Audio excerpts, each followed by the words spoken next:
been over 45 days since I got this guitar, and I've been playing it pretty much every time I played in the studio.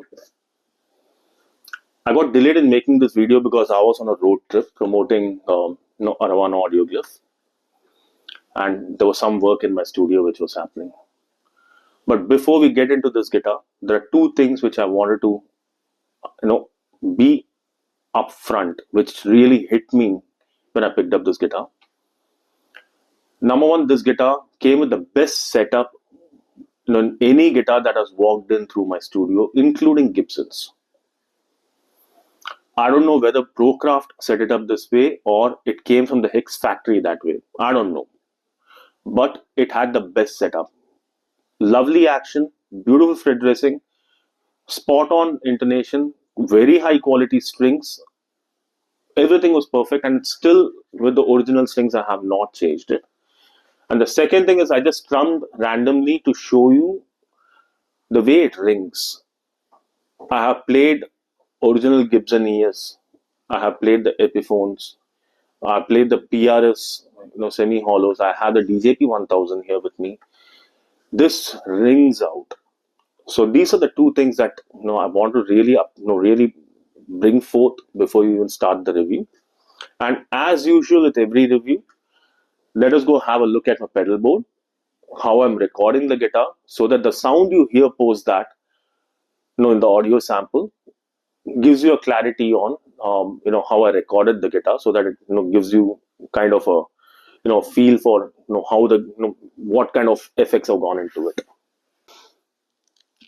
Okay, so what's on my pedal board today? I got the AMT SS11, which is acting as my amp. I'm going ampless for this recording. I got the Ventura on the board, but I'm not using it. I got the Hustle Drive, which is nothing but an OCD2. I have that engaged on the lead section. And I have the Zoom 50G, which is basically the Swiss Army knife of guitar pedals. So my delays and reverbs are coming from there.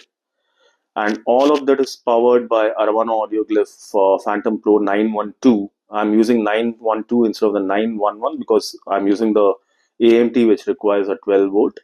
So this is a completely, absolutely true isolated power supply. I'm leaving a link of this, on the description for you to check out. So this is my board. I'm not using any amp today, and I'm using impulse response, which is coming in from Torpedo. And I think I'm using a Marshall oversized and a Marshall 412 1960A or something of that sort. So both are Marshall speakers.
Okay, that was a sound sample.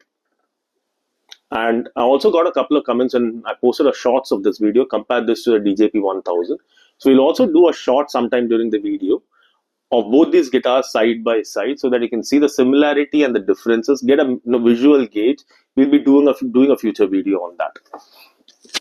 Now, this is a traditional ES style guitar, man. So just like any ES style guitar, it's a semi-hollow. Some ES are hollow, but anyways, ES styles in general are semi-hollow. So this is a semi-hollow, follows the recipe of a 24.75 scale length, has a tunematic bridge, 2 Alnico pickups, and a toggle switch here. Instead of 4, it has 2. That's where the differences start, but that's not the end. What really shines on this guitar and what Hex has done on this guitar differently, which makes it interesting. First, the way the guitar rings out, as I mentioned, is because of various factors. They have stuck to the traditional recipe on the neck, which is fully maple. I think the block is also maple. They have basically made it 2 knobs and 3-way pickup selector, but the major difference comes in the weight relief. What they have intelligently done is they've taken the top, sides, and the body and made that into basswood. When I first read before this guitar came in, I thought that's a cost reduction measure. It clearly is not. It significantly drops the weight without compromising on the tone too much. In fact, it makes it tonally slightly different. It is not extremely bright, but it's not losing on the mids, which you heard in the sample. And I have kept it pretty high driven because that's how I play it. And talking about that, generally every new guitar gives me a direction on what I want to play in that. And every guitar does that. In this, I don't feel like playing slow blues or very slow, mellow stuff. It inspires me to more go on the classic era, shredding kind of a thing, like what Chuck Berry or a Freddie King does. And even the sound sample you heard, I was just going senselessly legato. That's what this guitar makes me do because of the action and the way it feels. And because the weight and the ergonomics, it's very comfortable. The only thing which is not very comfortable is when you try to come here. I have big hands, not a problem for me. But yeah, sidetrack. The weight relief is one of the major advantages. How differently does it play to a traditional ES? As I told you, I'm going to do a video between the DJP and this one. Both are semi-hollow guitars. Let's run that roll now. So both are semi-hollow guitars, and there is a difference in the overall, the body thickness, I think, and also the material of the front, sides, and the back. So that being the difference, let's compare these two guitars out. But standalone, if I talk about the pickup, very bitey, very balanced also. So I find certain guitars where there are 2 humbuckers and they're not matched in terms of the tonality. That's not the case. I can confidently go from here to here and hit a mellower side of that tone rather than altogether a new tone, which will surprise me.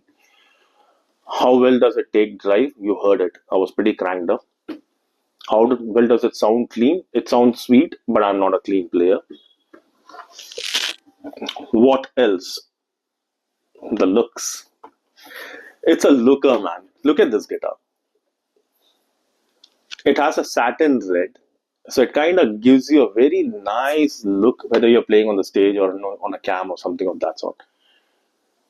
See how beautiful this is. Well-crafted instrument. Kudos to Hex on making such a lovely guitar. And if you're looking for a semi-hollow in a budget, as compared to an Epiphone or any of the other, budget guitars out there, which are like, I don't know. I really don't want to talk about the quality of those guitars, but you got 2 great options, the Donner DJP and the Hex. Last I was checking on the website, both of them are sold out. So my video had nothing to do with it. So I'm pretty sure this is going to add to the wait list. Lovely guitar. Go pick it up confidently. It's beautiful. And see you next time where we run an analysis between these 2 semi-hollows and have some fun. Thank you.